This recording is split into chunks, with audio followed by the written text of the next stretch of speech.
Today we're going to do a quick tutorial on rear window trim installation.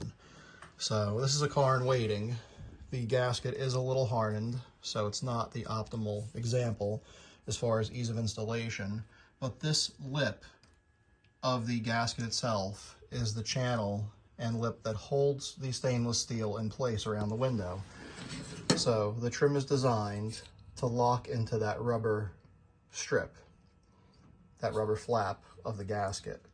The entire length of this stainless return lip fits into that rubber channel. In this case, you can see the 90-degree connector is already on there, albeit pushed a little bit off. So what I'm going to do is set that back on to where it's supposed to be before the installation starts. Could pretty much follow the original mark that was created there by years of calcification and so forth. So when you position it, you'll want to set the top of the 90 in first to the top lip, and then align the entire lower stainless piece into the rubber channel and just push it. And it's as simple as that. It's locked in now. The next step would be to take your upper piece, set it into the 90-degree connector. Then you could actually torque it slightly once you have the leverage of the piece of trim and align the length of the upper trim stainless lip into this rubber channel or rubber flap of the gasket.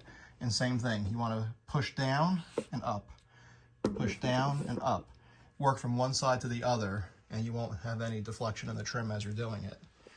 And then removal is usually easy. This one might be a little harder, but when you remove it, you want to just lift up on the non-lip side and push it towards the glass.